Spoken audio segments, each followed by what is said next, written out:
Magandang araw mga ka-JSS at nandito pa rin po tayo sa Dubai at ngayon ang makakasama natin ay isa sa mga nagbebenta online ng isang luxury bag dito pa rin po sa Dubai. Ang makakasama natin ngayon ay si Ma'am Mel. Welcome po sa Global Success Stories. Good evening. Good Okay, evening na. yes. Grabe gabi na. Madilim na sa Yes labas. po. Good day, good morning, good evening. Yun usually routines ko when I started. Sa online selling. So anyway, this will Opo. be same.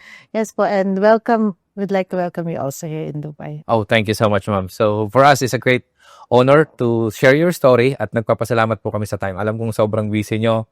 Holiday sa Dubai, pero lahat ng Pilipino yata, yung iba tuloy pa rin ng trabaho. Yes At po. sa atin, tuloy-tuloy lang. At ngayon, binigyan nyo kami ng time na na-appreciate po namin yon. So, umpisahan lang natin yung pagkabata, childhood nyo, Ma'am, sa Pilipinas. Opo. Kwento nyo lang namin sa kung ano yung naaalala nyo, kung anong klaseng bata si Ma'am Mel. Okay. So, I think yung pagkabata, yung childhood ko is probably childhood na mamimiss at namimiss ng of course ng generation namin. Kasi it's very alam naman natin na how generation is right now. Yeah. So ako po ay lumaki sa I'm a pure Indanggenyo. Kabitenya, So, sa Edang, yes, Cavite. Kabitenya. I hailed from the roots of Indang. Aha. So both my parents are from pareho po sila, as in wala akong pag-holiday o punta tayo sa probinsya, wala pong ganun kasi both my parents are in the same barrio. Okay. Barangay. So Opo. simple lang yung pagkabata. Okay, my father also is an OFW. So Okay. he was an OFW for 10 years. Okay. Kaya po siguro nasa bloodline na rin namin yun. But I think during that time, OFW is hindi po kasing dali nung ngayon, di ba? So, Kasi parang sa ngayon, like, mandali na, pwede na mag-video call. opo, noon talaga pupunta ka pa sa para makipag-usap. So natatanda ko yung mga ganong memories. Okay. So my mother is she was working as a school teacher, school principal, Wow. high school during that time. Pero kasing maliit na school na matanda yung lolo ko. So parang it's a very typical maliit na eskwelahan kanyan. But then we try to. And then apat po kami magkakapatid. So I'm the second in the family. Okay. So my brother right now is also an OFW. Ang family niya po siya, they were in Canada. And my other sister is also here with me. So talagang sobrang dikit po kami. So, And yung isa na lang nasa Pilipinas? isa na lang po yung nasa Pilipinas. So that's that's where I came from. And I came from I'm proud to say of where my roots were. No? So I came from Daine 1 Indang, Cavite. Okay. So isa po itong baryo na simpleng baryo. Pero alam niyo maghahabulan lang kayo, gigising ka, maglalabas ka, pag maliwanag yung buwan, patintero kayo, lalabas na kayo, maguguhit na yung mga kalaro mo ng tubig, di ba? Yeah. Kasi wala pang mga concrete and all. Pagtanghali, yung nanay ko, kasi may eldest brother namin, his name is Mel. And then ako po, Melanie. So, pagtanghali, tatawag sa Melanie. So, may ganun na. And then, andyan na. Uwi na kayo. Alam mo, matatandaan mo kasi yung mga, it's just so, very nostalgic for me na maalala yung mga ganong moments. Kasi, yung simpleng ilalim ng puno. Okay. Diba? Napakasaya na Yung para sa simple, kaya nga pag minsan may makikita ka sa na about how yung mga news feed ngayon, Yeah. diba? So it really is something. Kasi yung childhood mo, yun yung roots mo, yun yung nag-develop sa'yo of who you are and where you are. Absolutely. So I have, yan, pag uwi ka ng tanghali, tutulog ka, magagising mo, lalabas ka ulit, pagdating ng 3 or 4, labasan ulit kayo mga bata, diba? And just very simple, gumamela. You will have this, yung bubbles, diba? Tapos yung ng kasaban, gaganon mo, ganyan ang hikaw mo. And very simple. Tapos, and maybe during that time also, it was very safe and, people know each other. Siguro, and that's the simplicity of where I have been with. And I'm just so excited to tell that also to my children. But of course, that's something that you cannot impose them to have right now because things are different. But that's part of who you are. And I'm just so glad. Kasi ako, pag kinukwento ko yung tungkol sa it always comes with a smile. Yeah, this is so much. Yes. Grabe That feeling of you on that very moment parang dadalhin mo yan kahit saan ka na Totoo doon. po yan. And I think an OFW will always have that part of you. Absolutely. So, Opo, so anong pangarap nung bata pa si Mamel? Ano bang pinapangarap niyo nung kayo bata? nung bata pa po ako, I think, ang naalala ko lang po is, since batang nag-asawa kasi yung parents ko, they were 16 and 19. So parang, Kayo panganay, pangalawa? pangalawa po, Okay. parang 21 pa lang yata, 4 na kami. Wow. So ang natatandaan ko lang po that time is, at the early age, parang siguro mga grade 3, grade 4, meron ka na, grade 2 pa nga lang meron ka ng responsibility. Responsibility na alam mo na you have to do this because you are the second of the child. Okay. So my parents used to go for seminars for like probably 2 weeks, for example, kasi siya ka po yung nagmamalis yung maliit na eskwela namin ng lolo ko. So during that time, 2 years, 3 years, alam niyo naman during that time yung mga okasyon, Yeah. at uso-uso sa atin dati yung when pag-aalis yung mga magulang mo, siyempre wala naman kayong mga katulong noon. Yeah. So me and my brother, yung eldest, so elementary pa lang po kami. And alam niyo yung pag meron sa ating mga okasyon, kailangan as part of Filipino culture, you have to prepare things, Yeah. right? So ito yung mga hindi ko nakakalimutan. At my very young age, kailangan ko i-make sure na maayos po yung pamamahay namin. Makintab yung linoleum pa po nun Okay. Yung Sa linoleum. amin, puro wax Oo, meron pang floor wax. Yung linoleum na yun, pa-floor walkin mo yun. Talagang you will, tapos yung wala pa kaming kisame, no? So, alam niyo ba yung pag-aagyo? So, meron kang mahaba, mag-aagyo ka. Dalawa kami magkapatid noon. And talagang, alam niyo yun, yung responsibility namin, kahit maliit pa lang kami, yun. And then, I had yung sister ko, yung bunso namin, at a very young age, kailangan ko siyang alagaan. Kasi nga mostly wala yung parents ko. So I have to carry him. Wala pang tricycle, wala pang mga padjak na. So, lakad. Mahaba, lakad talaga yan. Carry mo siya, tapos meron kang dalang gamit and all. Tapos, yung mga ganon, yun po yung nagmarka sa akin. So, I think at a very young age, yung family, essence of a family and family values. Oo. And yung part mo to be, you have to be something, to do something for the family. Kasi since hindi naman po nun marami kang mga other things to do, mostly I think yung mga bata no, nakafocus talaga sa family. Okay. And being responsible of doing what you have to do on a certain time. So, yun po. And if you would ask me ano yung mga pangarap ko nung bata ako, I just wanted to be of help to my parents. Parang ganun. Trabaho or somehow? Wala pa po akong trabaho. Saan gusto nyo lang makatulong Gusto agad ko lang kayo? makatulong ako sa parents ko kasi nakita ko, my father, natanda ko, he was already an OFW nung time na yon. And kami nga, so ganun. And ang naaalala ko lang po, since medyo nung bata pa, because of that innate nature of me, siguro na-develop din po sa akin yung medyo competitiveness. Okay. So whenever I do things, medyo passionate ako sa ginagawa ko. Okay, which is a good thing. Po, yung kumbaga kaya noon naman walang lahat kayo nasa isang public school, di ba? Kaya mas iba rin yung iba talaga. So as a child, I think ang lagi ko lang din natatandaan is yung pagkagano ako kahilig mag-aral. Okay. May ganun po akong attitude. Siguro nga kasi wala kang diversion. Okay. Di ba? Either laro, Laro, at linis ng lang, bahay. tapos, and pag-asikaso lang ng bahay. Doon lang po umikot, unlike na, so, when I was young, of course, pangarap ko talagang makatapos ng pag-aaral kasi I started na talaga pong, I'm competitive po talaga ako. I mean, on that sense. Okay? So, talagang nandun ako sa first honor ka from Honor student kayo. I'm the first Parang honor. swerte ko yata. Parang Ilan na Diyos? Ilan na yung isa valedictorian? Ayun po, I was Katatapos, ganun po. kanina sobrang ang gagaling ng mga na-interview ko. Ang gagaling, ang daming matatalino dito sa Dubai. Napunta Yun po. yata lahat dito sa Dubai, matatalino ng mga Pilipino. Ayan. So, yung values na yun. So, yeah, I was the valedictorian type, yung mga ganyan. So, kasi umikot po doon. And sabi ko nga, hindi ko rin, ito po, one thing na I also tell my mom, Nanay, hindi ko naman natandaan na tinuruan mo ako. Principal lang mami, di ba? So, dapat magaling na. Hindi po siya nagturo. Pero, naniwala kasi ako na ang bata, meron kang natural. Yeah. meron kang innate kasi we never been taught by the parents pero nandun talaga yung sipag mo. And at the same time, pag hindi ako nakaka-memories, umiiyak ako.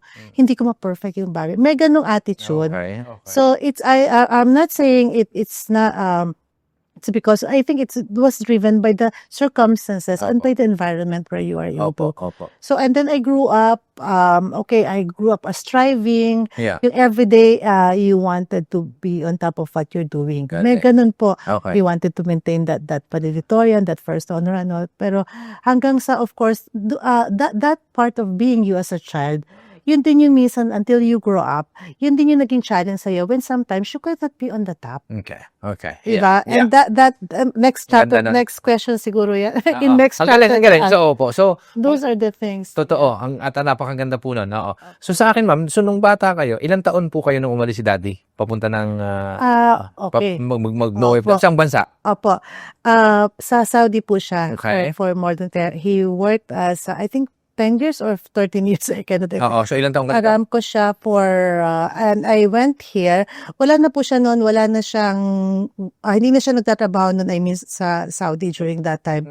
So, kasi, nung magka-college na po kami, me and my brother, nung tapos na kami, kasi nakita namin siguro yung difference din namin, lalo na kaming magkapatid, nakita namin yung paghihirap ng mga parents namin while we are being put on course, on study.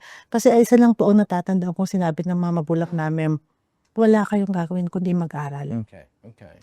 Yun po yung bagay. Tumatak sa isip Yun yung yan. tumatak sa aming magkakapatid Okay. na while my parents are really minsan yung kapatid ko tsaka yung bunso nasa Daines sila sa Indang, minsan isang itlog lang magkahati sila, di ba? While yung father ko, ito rin yung isang sweet na memories na gusto ko i-share sa lahat. So after when I finished tapos na ako ng high school. Opo. So another chapter of me is on the college. So Okay. I studied in Mapua Institute of Technology, Manila? Manila po. So Okay. I finished Bachelor of Science Industrial Engineering. So ito yung time na I had to be there. And also that time my elder brother was studying also sa PLM naman po siya. Magkalapit lang. Yes po, he was taking architecture that time and I have another brother na nandun din po. So, nakita namin yung magulang ko, yung father ko, driver po siya. Okay, so Nag-stop siya. nag-stop na siya mag-Saudi. Siya ng Saudi, then Nagda-drive ng set. Nakabili kayo ng jeep? Nakabili siya ng jeep. Yun po Okay. talaga yung pinagpaaral namin. Kasi wala naman po kaming Galing. kayamanan. Wala po kaming mga other, So everything is really through my parents. So they had a jeep. Natatanda ko, nagbabiyahe siya. Mahal. Laon Mayon. Yeah. That part, I don't know kung familiar kayo doon. So I was studying in Intramuros. I was in Tremors actually. In Lyceum po ako. Opo, magkatabi tayo. Kalapit lang tayo. So yun nga, so then alam niyo yung this is the memory thing, dapitan, Lunen Treat, nakailang lipat po kami dyan. Kasi yung mga magulang ko, magbabiyahe siya half day po noon Pag umaga ka 1 week, pang hapon ka 1 week. And typically, talaga pong isang tuka kami. Kano ko nasabi yun? Kasi morning, mag-start ang shift ng tatay ko for driving, 3 or 4, for example. Lalabas na yan. Ganyan ang mga buhay driver. Tapos, sabi mo, start ng pasok ko, sabi mong mga 9, ganyan. Babalik Mga 7, magbabantay po ako sa kanto. Kasi, kukunin ko na yung pambaon ko. Sa kanya. Ito, Hintayin mo siya. Hintayin ko siya kasi meron na siyang pasada. So, ito na yung baon mo. And talaga pong because of how I see it, paano nangyari, hindi ako makapangupit ng piso sa tatay ko. Yung tipong bibili ako ng bond paper, talagang sasabihin ko sa kanya exact Lahat, Ano, parang gusto mo lahat Oo, ng kasi singkong nakita ko. pinupulot mo sa karsada, Oo. literal. Literal Sa talaga. pinupulot yung kartera Hindi ako- sa karsada pa konti-konti. Opo. Gagasusin mo sa tamang pagparaan ng paggastos. Hindi ko naranasan yung after na exams is mag-ano ako, nunod ako ng sine. Hindi po, I really uwi talaga ako kasi ayokong idagdag pa yung sa ng Kung bata pa kayo, marunong na kayong naging masinop na kayo sa pera. So, and then pag darating ko ng hapon, ganyan nga. So pag darating ko ng hapon or maybe afternoon somewhere that time, babandayin ko naman ulit si tatay dun sa lugar na, natatanong ko sa Retiro yun Okay. Sa kanto sa Retiro. Opo. So pag, kasi, para naman sa bibili ako ng 1 kilong bigas. Okay. Pupunta kami sa Bonifacio. Opo. Marami tatay, bili kami 1 kilong bigas. Di ko matandaan, isang kilong galunggong, o kaya tapos mga kahoy, mga ganyan. Para pang dinner O nyo na kaya, lahat. opo, Kayo na yung magluluto. opo, ako magluluto nun. O kaya naman, alam mo yun sa Blumentritt, yung tumpok-tumpok, Yeah. 5 pesos. Opo, opo. Parang 5 pesos nga itong time na yun. Oh, I have to do that. Kaya yung training ko nung bata ako na namamalengke na ako ng grade 3, grade 4 sa bayan, talagang ano ko yon. Sa pagdating sa pera, Yes, marunong na yes. kayo mag-handle kung Opo. paano, kumbaga, iba-budget Yes. itong pera na to True. para magkasya sa inyong lahat. Correct po. Ang galing Kasi naman. we have to, ang sabi nga ng mga magulang ko, mga anak, wala kayong gawin kundi mag-aral. So talagang, yun yung nakatatak sa amin. And nakita namin, uwi yung tatay namin, so may uwi na siyang snack namin, gatas, ganyan. And talagang pag nagkakaroon ng mga overnight feasibility study, kahit yung mga classmates namin, kasi hindi, ang sinabi lang ng magulang namin, hindi ko lang naranasan din mag-dorm or makihalo sa iba kasi gusto niya talaga, you have to have your own place. So, nagbo-board ka? O magkakasama kayo sa... Kasama kami, hindi kami hinalo ng mga magulang. So, kung hindi kayo nag-uwi ng indang, so nagbo-board kayo, tapos doon na rin yung family lahat. Doon family. Kailangan magkakasama kami, magkakapatid. Parang may nakaklase ako ganyan din na ik-Saudi sila, pero fortunately sila kasi sila nag-aaral. At the same time, paggabi, dalawa na yung jeep nila. Saudi rin yung tatay nila, tapos umuwi na ng Pilipinas. Nagdadrive pa rin yung tatay niya. Pero siya, habang nag-aaral, sa panggabi kami sa school sa araw nagmamaneho din siya mismo. Pero, di ba, kasi tama naman yung edad para mag-drive. Pero, yun nga, so yun yung mga siguro, hindi naman first generation ng mga nag-Saudi. Kumbaga, yun yung time that was, I would say, 90s, di ba? Panahon ng 90s na talagang sikat na sikat yung Saudi na pag-uwi sa Pilipinas, jeep yung negosyo. Di ba? Paramihan. Kasi mas madaling patakbuhin feeling nila dati. At saka maraming magaganda yung mga jeep ng mga galing Saudi kasi sila yung magdadrive mismo. Kaya nga po. Tsaka talagang alaga nila kasi syempre yun yung bunga ng pinaghirapan nila. So, paano po sa tingin nyo yung impluensya ng tatay nyo bukod sa pinag-aral kayo? Ano yung pakiramdam ng iniwan o umalis, panandalian yung tatay nyo at naiwan ka bilang isang anak dahil OFW tatay nyo? Tapos, ano yung pakiramdam na lumalaki kayo ng 10 taon, medyo matagal-tagal pero I think umuwi naman siya every 2 years? Opo, hindi ko matanda yung interval pero medyo madalang. Mabilis-bilis yata kasi aram ko nun eh. Okay. So, anong pakiramdam ng isang batang lumalaki ng OFW yung tatay? Ang natatandaan ko po, bata pa lang ako, grade 1, grade 2. Yan yung mga time na Kasi since malapit ako sa tatay ko, parang tatay square lang tawag sa akin eh. So, pag-aalis nung tatay ko, contest kami ng nanay ko ng pag-iyak. Palakasan kami. Ako nandun sa labas, sa nanay ko nandun sa Talagang nakita ko yun. Yung talagang, yung lungkot. Kasi, and yung nga, dalawa kami. Siguro mga ilang araw ako mag-iiyak nun. Kasi, alam ko. Ilan taon ka rin? Mga grade 1 pa lang po ako nun. Bata pa talaga. As in literal. So, pangalawang anak ng, tapos umalis na si Dad sa murang edad, napakabata. Kaya, yung namin ng tatay ko, yung bonding, kasi nga nakita ko, ganun. And I would like to share something also. Ito, hindi ko rin ito very iconic for me. Siyempre, mag-tuition ako. Si driver, alam niyo pong ginagawa ng tatay ko, yung mga barya, alam mo yung langis, yung langis at ginagawang tabo, yung gano'n na yung basta yung gano'n, tapos tabo yung gano'n yung may bakal tin yung taas. Ang hulugan po namin, ang hulugan tatay, tuwing magtutuition fee na po ako. Kasi nga wala naman, doon talaga kami, kung ano po yan, bibiyak kita, tatay tuition fee ko na. Kasi nung time na yon yung Mapua, yun yung batch namin na nagsimula na medyo mataas na. Mataas na, hanggang naman... Hindi na po yung kagaya dati na kung ano ka nag-start, hanggang matapos ka, ito hindi na. Yun yung start na nagtataas na siya. So, biyakin namin yun. Alam mo, may langis-langis pa. Dalawa kami ni tatay, nakaupo kami yan. Pupunasan ko po talaga yan lahat. Tapos, so, yung alkansya to, kung tawagin? Alkansya. Bibit-bitin ko yun mabigat. Pupunta ako sa Mercury. Hindi ko talagang matandaan yung kanto ng retiro. May Mercury drug doon. Para papalitan yung barya, para maging papel. Para magpapel. Pabayin siya, treasury nagpapuha para alam niya sila na gano'n. So, yun. So, very, naiyak ako minsan pag ko yan. Pero, nakita ko yung talagang hirap. Naramdaman ko sila. And talagang tumatak sa amin na pagkaya na namin, kami naman. Oo. Ang galing. Diba? Opo. So, ayun. So, after makapag-aral sa very emotional ng konti yung story, pero yun po talaga yung karamihan. Pero ang sarap. Marami naka-resonate at ako naman mismo, hindi pa naman pero malapit na rin mag-50. Opo. Pagkakalay edad natin. Kaya nga po. So parang nakaka-resonate ako doon sa kwento niyo dahil medyo marami-rami talaga that time yung sobrang putok ng Saudi nung 90s, di ba? So, ngayon po, nakapagtapos kayo ng engineer sa Mapua, ano po yung una naging trabaho niyo sa Manila o sa Pilipinas? Opo, since IE po ako, talagang more on industrialization, and that was the time of industrialization era sa Philippines. So I started po sa EPSA. Okay. Okay, so a day after my graduation, nag-start po ako. Cum laude kayong... No, hindi. So, nahirapan po ako kasi engineering was never really my forte. Okay. Pero, I really want engineering. Gusto ko yung panglalaki. Okay. Gusto ko yung, meron kasi akong friend na parang nakita ko, na inspired talaga ako. More on the opposite side. Okay. Dapat. Pero, ayan, pero it's okay kasi I hindi po ako nagsisi doon. So, when I turned out, when my first work, alam niyo po yung Aztec Power. Yeah, it was in EPSA. Okay.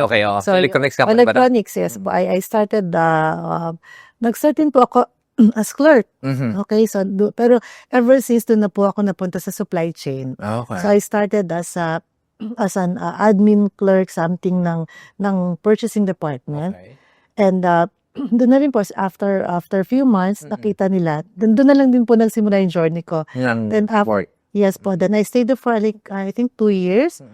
And lumipat naman po ako sa APC, Okay. another electronic Company. Ang daming multinational Oo. company in EPSA also. And then I started for a couple of years, and then after that, I moved to Ford Motors, Okay. another manufacturing. Okay. This time, it's in Laguna naman, Okay. Calmere. Oo. And then my last company in Philippines was Intel. Okay. So basically, nandun lang po ako sa Naiikot kayo manufacturing, sa manufacturing electronics. electronic Oo, galing. field. So, Opo. So, dun sa mga at a young age, obviously, ano yung mga isang aral, kumbaga, sa murang edad na pagtatrabaho at mga napulot nyo na ika nga aral na tumatak at hanggang ngayon nabaon nyo pa at naging parte ng success nyo ngayon? Ano yung mga bagay na yan? well, first and foremost po, hindi talaga masamang mangarap. Yeah, everything starts with a dream. Okay. Kasi when you start dreaming, dun magsisimula yung passion mo. And I think whatever you have experienced in the past, dun mo rin hinugot yung mga nagdadrive sa'yo ngayon. Diba? Opo. So, yes, for me, it's very monumental talaga na ma-appreciate mo kung ano yung nakaraan mo. Okay. Okay? Totoo. And of course, you learn to value kung ano yung mga nangyari sa'yo, kung ano po yung mga bagay na meron ka or wala ka, di ba? Kasi you cannot have everything Totoo. in one po. So, ayun lang po. It all starts with a dream. And wag po tayong matakot mangarap. Kasi yung dream na yun yung magbibigay sa'yo ng lahat Yung magbibigay sa'yo ng ano. But then of course, at the end of the day, we can only dream. We can only aspire or want. You can only desire. But for me, one thing that I've learned when I come to Dubai particularly is yung faith, Okay. not just dreaming. Okay. Dreaming is there, pero yung faith mo. Na mangyayari yung pangarap mo with obviously action sa akin, di ba? Parang Yes. lahat tayo may mga pangarap. Samahan natin ng dasal, action towards to that Yes, goals. yes. It will happen eventually. Yes. Maybe roller coaster yan kasi hindi naman talaga diretso eh. Wala namang kaagad na pag ano, bibihira. May nangyayari, pero di ba? Kasi yung faith mo na yun yung when you have that faith in God, alam mo na although you dream, pero yung driver mo hindi ikaw. Okay?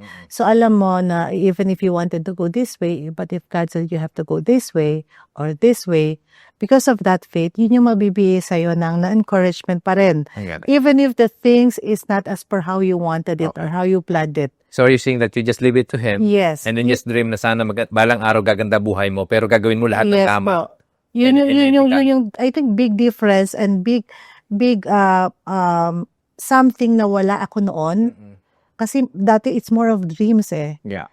Before I move here, it's more on dreams, more on ganyan. So akala ko that's it. Okay. Pero when I reached here when I was 30, 30 po ako dumating dito. So paano dumating yung opportunity? Napapunta na ng Dubai? Okay, medyo hindi naman funny, pero medyo family pa rin. It's about family.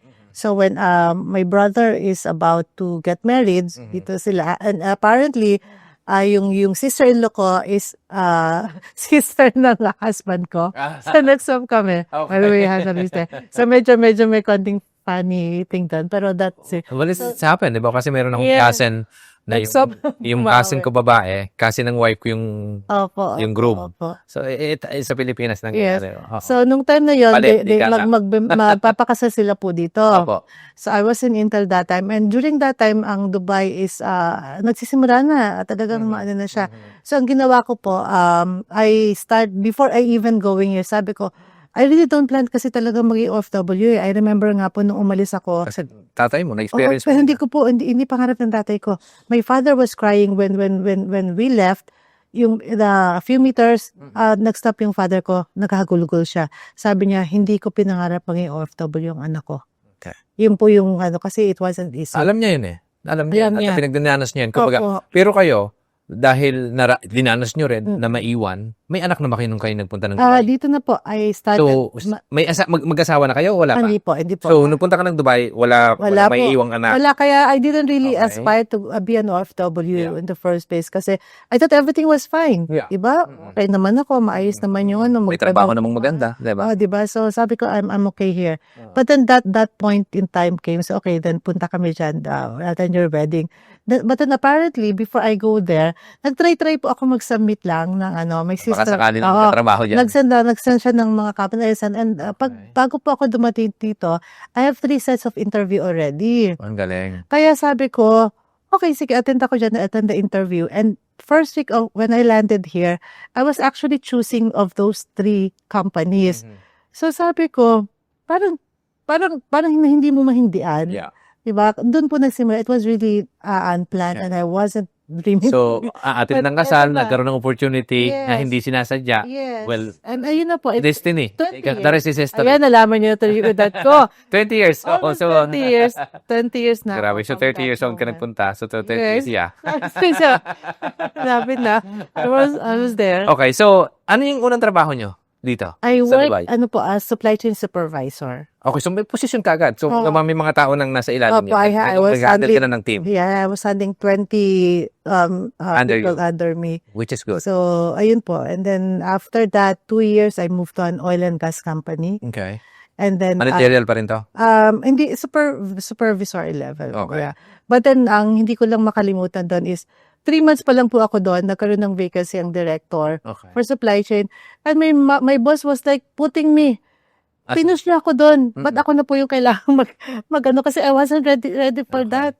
So, tinorn down mo yung opportunity? Tinarnin ko yun. And at the same time, nagkaroon po ako ng opportunity. Ito yung dream company ko talaga. Okay. Yung company where I am with right now na magsa 17 years, 16, 17 years na po ako. This is actually my dream ka. Medyo dreamer po ako. Okay, so anong company to? Currently, I'm working in Emirates Global Aluminum Company. Okay. So, natatandaan ko when I was working on my first company, kasi makalapit po yan eh. Yeah. So, nadadaan ko siya everyday. So, every time I was Meron sila sa Pinas noon? Wala po. Wala pa. Wala Dito lang yan, di ba? dito lang po yan. It's a government company. Okay. Manufacturing din po siya, but it's a smelter company. Okay. So, it's tough. So, isang pinakamalaking top Opo, 5 company in the top whole... five company in the world po siya ng Wow. aluminum company. And actually, that is pride of UAE.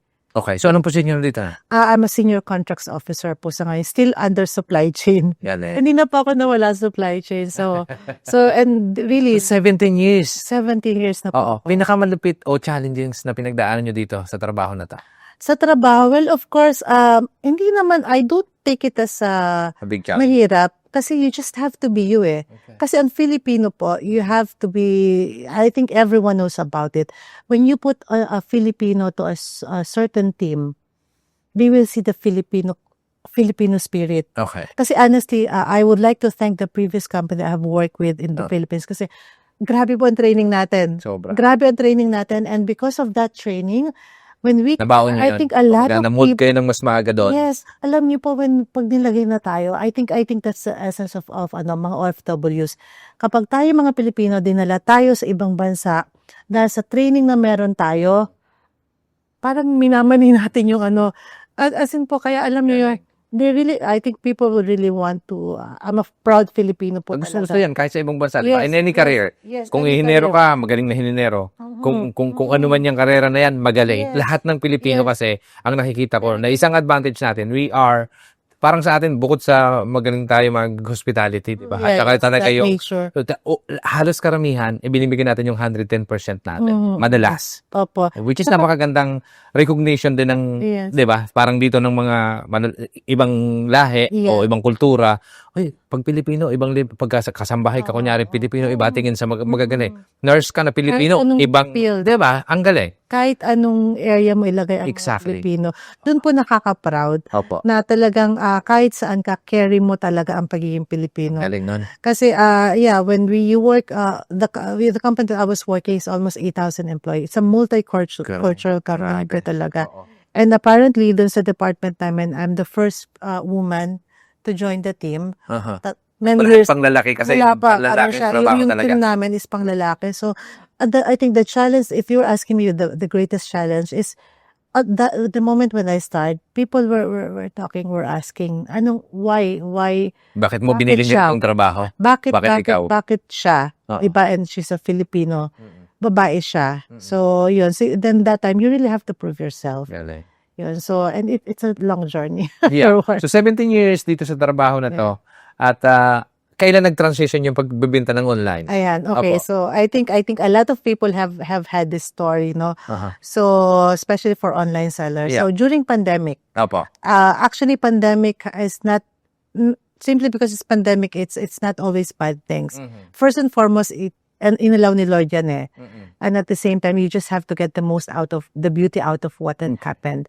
So, for me po, what I've experienced is, since nasa working from home tayo, Yeah. okay, so apparently you have to support us. You have to prove the worth of you being there kahit na nasa labas ka. Kaya lang, ang mga tao, di ba, online, bili dito, bili dyan. Kumbaga, siguro naging parang, hindi naman happy, pero it turned out to be like that. I think a lot of people can relate to that experience. So inumpisahan nyo to ng, may experience ka nagpagbebenta obviously before? Wala? Meron po akong story dyan. So anyway, before we continue that, no, so apart from that, when I was in Philippines, I forgot to mention, nagtayo rin po ako ng business, Okay. salon business. So this is the second business? Hindi po siya Failure it was a failure. I learned a very big lesson on that kasi first and foremost, wala akong alam. Yun Asa talaga. lang ako, hindi ako marunong. So yung tinayo yung negosyo sa Pilipinas, anong negosyo to? It was a salon. Salon. Okay. Salon. So, which is hindi ko talaga po alam ngayon. Patakbuhin. I just Hindi mo want alam to- patakbuhin. Wala kang because idea. that's a very big lesson. Maybe later I can share it. Na, that's a big lesson. And also, apart from that, 2 years before, regarding dito sa mga bags, nag-start na rin po ako niyan. Yung page ko was 2 years before even pandemic. Okay. Apparently, hindi ko po siya pinag-aralan.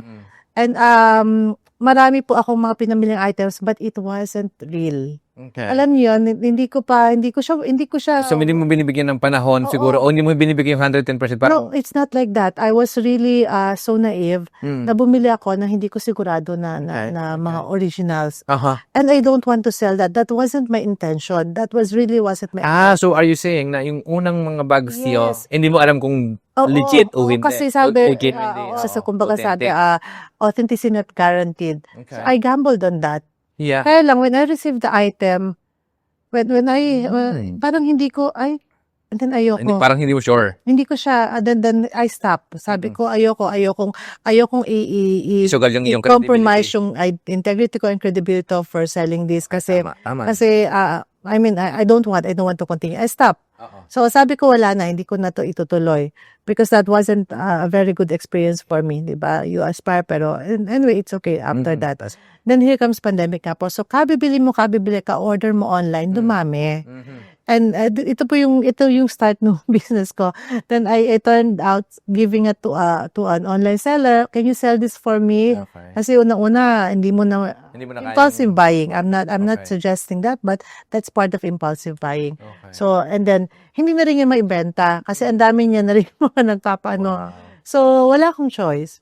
Oo. Kaya had to So, kung ang dami yung stocks, Hindi Oo. nila mabenta sa iba na Oo, ikaw kasi na naobligang dami na. magbenta. Then wala ka din. Sabi ko, Wow. I think I have to do something. Uh-huh. So I set up a date. Okay? Kumuha pa po ako ng mga pinsan ko na alam ko na may face value kasi I don't trust myself enough Yeah. to do that in face of the camera. Then I set up a date. And hindi ko po alam, Kung ano sasabihin without me knowing na when I held that on that day, kaya ko pala. Doon ko po na-realize na, and So, yun yung first ever. yes, and So, I doon sa told isang them my session, doon sa may item. session yung pag-live Yes. selling ba? Di ba? Yes po. So, sa ilang oras may session nyo? Ay, minsan, meron akong time, minabot ng 8 hours. 8 hours na dire-diretso? Minsan po, 4 hours. Depende rin. Yung kauna-unahan, kung Siguro, natatandaan ko, sabihin natin mga 4 hours po siguro. sa 4 hours na yun, ilang nabenta mo? Nabenta ko po silang lahat. Halos lahat. Halos First ever. First ever. Wow. So, doon po yun. Magkano kinita nyo nung unang online? Hindi ko na matandaan. Pero at least nabalik ko yung mga Daming umaman items. kasi. Ang daming umaman daw sa online selling nung panahon ng pandemic. Yes, actually, yes. Dami. Opo. Live online selling. Yes, I don't want to say na nandun na po ako sa ganung posisyon. Yeah. Para sa akin po kasi, I aspired na mabenta yung item ko. Yun lang yung gusto nyo ma-clear out lang. Yun lang, ma-clear out lang siya. Pero aside from that, ang nakita ko po doon, it's not just about clearing out things. Okay. Nakita ko yung opportunity na yon na this is something that I'd like to do pala. Okay. So, na-enjoy nyo, kumbaga. Enjoy ko po na I can, kasi meron kasing side of my personality. As you can see, I'm a talker. Yeah. I'm a talker sometimes, but I'm an introvert. I don't know. Okay. I think there's some people who are like that. But when I started talking, You can talk for sometimes, parang, sometimes I have so many things in my heart that I wanted to say. Alam niyo po yun. So that passion, and at the same time, of course, being a Christian, I'm a born again Christian. okay. I really prayed for that kasi I had failed 2 times, and here I am. And then I really asked. So, ano yung isa na nag-fail? Maliban doon sa salon? Yung salon, and the first one. Yes, of course. The first, same thing, Oo, but tama, it was tama. So sabi ko, then I really prayed to God and even asked, advice from the other pastor. And I think God gave me really ito yung something na gusto kong matandaan nila about Pagista Passionista, about Miss Mel. Kasi I want to use this platform not just for things. Yeah. Not just for the wealth, for what What you shimmers, can learn, and what then- shimmers in the world outside. Yeah. It's really more of a platform for me to share. Okay. So, yung sharing ng, if you would see my page po, I don't know, maybe other people will call it baduy or corny, whatever. Pero before I start, at least once a week, I have to do my devotion Okay. in front of Yeah. people. So, and I prayed for that. And I think this is what the Lord told me. I tried to listen to what the Lord wants me to be. So, sabi ko, okay, passion mo yan, okay, fine. Then, mahilig ka sa bags, you can really explain about it. Kasi that's, that's by nature. So, kasi, yun. So, plus the fact that I can use this platform. Kasi nasa bahay a lot of people are struggling. A lot of people are having this thing in mind and so on. Yeah. So, yung part na yon na sharing and hanggang sa, habang ginagawa ko po yun, may mga tao mag-message sa'yo, strangers. Yeah. I have an extreme case. I haven't met her personally. One time, there was this lady who messaged me. Sabi niya, she was on the brink of committing Okay. suicide. But because of dumaan daw po yung page ko. She's in Philippines. She's from Cebu. So, dumaan yung video na naka-live kayo? Yes, and I was sharing that word. And because of that, Wow. So, parang ngayon, nagkaroon na ng, yung passion niya yung nagagawa, nagkaroon na ng impact dun sa mga tao. yun po yung mga simula.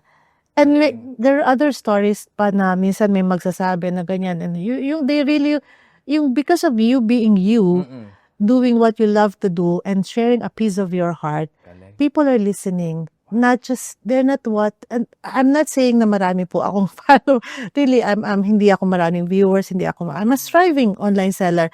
I don't want to compare myself really na nandun ako sa no, hindi po ako ganon. Yeah. But ang price po ng ginagawa ko po ngayon is the few people, hindi man siya sila sobrang dami, pero these people na gusto kong hinihintay ka because ano yung sasabihin mo, ano yung encouragement na makuha nila sa'yo, Ganda. and ano yung mga bagay na mabibigay mo na hindi lang hindi binibili. Oo, oo. Yun I'm yung with you. Oo. Kaya para sa akin, laban ako eh. Okay. May manood, may May wala. walang manood. Laban Wala tayong ako pakialam kasi dyan. ang commitment ko kay Lord is, Lord, I will do this. Use me, use this platform to share your word, encourage people, and to let people know that you love them. Na nandyan ka. Okay. You buy this, this is your bonus mo na lang to sa akin eh. Galing. Bonus mo na lang dito sa mga eh. So doon mo mayon secondary yung pera. Hindi doon sa pera, mas more on Yes, kayo sa yes, mai-share mo yung Yes. galing sa kanya at the same time, parang may mga natutulungan din yung ginagawa niya bukod sa bumibili sila ng I think, ng mga produkto I think niya. yun din po yung gusto kong Ang ganda nun. i-highlight why Bagista Passionista. Kaya po ang tagline ko, Page Your Online Selling Page with a Heart. Yeah. So of course, I want people to remember kung ano yung mga items mo. So, but these things will perish. What I wanted people to always remember is, this Bagista Passionista is hindi siya nahiya, hindi siya natakot. Oo, kasi millennial yung di ba? Oo, Parang humarap. nagbebenta ng online kasi di ba para tayo makapagsabayan para sa di ba? Ako din late this year lang na to platform pero ang daming magagaling na mga kabataan pero sa akin ang nakita ko lang sa ngayon sabi ko mas lalong lumalim na nakita ko na ito yung purpose siguro nung ma-interview ko yung isang guest namin sa Rome na sa sobrang ganda sobrang ibang level yung kwento niya. Sa 13 years old, lumalis sa probinsya, napunta ng ganito, napunta sa Saudi, nakulong sa Saudi ng walang kasalanan, nang akala niya tapos na lahat, nagdasal lang, naniniwala, at matindi yung paniniwala.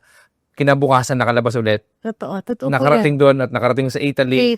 Gumawa na naman ng panibagong hakbang para lang mas maganda pa yung kita. Ang tapang na yung istorya, pero somehow, I was hit like a ton of bricks na parang, wow, ito siguro talaga yung mas lumalim, naging fuel yung sa akin. Tama yung sinasabi nyo na I'm not concerned about how many views, how many likes. It doesn't matter. It doesn't stop me. Oo, 'di ba? Para sa akin, hindi yun yung parang mas maraming like nakakatulong. Siyempre, pag marami si-share. Of course, it is. But then it's not the main thing. Hindi yun eh. Mas nakafocus ako doon na sana mas marami pang mga kababayan natin Pilipino ang mas ma-inspire, 'di ba, doon sa ginagawa natin at mas may matulong din yung ginagawa ko. Lalo na po sa bansa na to, na alam naman natin, we are in the Middle East. So it was really a concern for me before. Sabi ko, but alam niyo yun, I always ask for protection. Kasi you're bold on your, di ba? You are sharing about what you believe in. While you are, of course, putting this on this platform. Pero, alam mo yung protection ni Lord. Kasi alam niyo po, sa klase ng negosyo ng online selling, I think a lot of people have experienced, marami pong mga gumagawa na hindi maganda on their page and all. So, it's really, kailangan mo talagang Totoo lang, at saka transparent siguro sa akin kung ano yung binibenta, di ba? Kung ano yung, yan lang, sa akin, ang dami ngayon na it's very maululabas na. Tapos, ang daming toxic din online. 'Di ba? So but then sa amin isa lang din tayo na sana makadagdag tayo dun sa hindi tayo yung at sana mas maging inspirasyon. Kukunti ang gumagawa pero sadly, yun nga, hindi paramihan ng numero yung numbers na nanonood. But somehow eventually, 'di ba, yung tatlo nanonood na sana may isa man lang doon nag-convert, happy. I'm more than happy with that. Sa mga kapwa ko na alam na ng bawat online seller na hindi po talaga madali ang humarap sa camera. Dalhin yung vibes na meron ka. At the same time, alam natin sikat yung word na joy minors, marami. These are the difficult things. And I do experience, na-scam na rin po ako. Okay? Na-scam po ako siguro, it's not a small value and it's not only once. It really happens. Minsan, pero it really is. Part of the journey, di ba? It's part of the journey. At the same time, of course, handling customer complaints. Right? So I think one thing I really learned and I really value and thank the Lord for being on this moment is yung customer dealings ko, regardless ano mang issue, negative man yan or positive or what, siguro because alam nila na everything, of course, meron ka talaga maka-encounter ng customer complaints. They're really difficult customers. And at the same time, nagkakamali rin talaga. Technical error na hindi intentional. Yes. Meron normal, especially in online selling, talagang I think almost all of the online seller will be encountering something that is out of your standard. But alam niyo, importante lang po, as long as you have that humility hindi In intention na, kung nagkamali kami, Yes. willing ka na i-correct. and you really have to talk things out in a very respectful manner, and really hindi mo kailangan gawing parang because kailangan panindigan mali ka na. No, ito yung advice ko talaga, wag tayong matakot na ano, kasi alam nyo, I really have encountered people also na gumawa ng hindi maganda. Sabihin natin may mga deception or something about it. But for me kasi, I'm not the type of person na talagang I do cut you, block you. Alam niyo po, eventually, these people, kasi you have to really understand them also. Yeah. In the first place, hindi rin naman din nila sinadya. Although, of course, you have to be more responsible for future. So, these people who, but because dinil mo sila ng maayos, kumbaga na-realize naman na yung pagkakamali nila, hindi mo sila ginawa ng sinabihan ng masama, hindi mo sila pinost, in-encourage mo sila instead of the things na pinanggagalingan nila. Alam niyo, eventually, these are the people who will come back. These are the people who... So, kumbaga negative yung comments o sinasabi na Negative. you have to be positive response and everything in professional Pwede mo response. talaga, yes. Okay, mas okay, di ba? Kaysa mag-clash kayo ng katuhan ng... It takes really a lot of patience and siguro a lot of maturity na rin talaga. Opo. But it's not easy. What I'm saying is it's not really easy to deal with dynamic people. Yeah. But what you can control is what you can influence is yourself. Opo. It's your heart. Opo. It's your choice. Dami. But what's important is you know where you stand. Totoo. If your values and integrity and if your honesty is your virtue, then kahit yung kausap mo is hindi yun yung ano nila and they is up to something. Yeah. Alam nyo, at the end of your conversation, it will end up pleasant. Totoo. It will end up well dealt. Kahit na minsan ikaw nagkamali, pero alam nyo yun, you have to be yourself. Galing. Opo. And I think that's why I always say, okay lang mangarap, okay lang mag-aspire, okay lang makita mo humanga ka sa kanila, wow, ganyan sila, ang dami nilang viewers, ang dami nilang benta, ang dami nilang but okay lang yon. But ang hindi okay is yung i-compare mo to the point na maawa ka sa sarili mo, Opo. na maging way yon para panghinaan ka ng love. Yun ang hindi okay. Okay, I understand.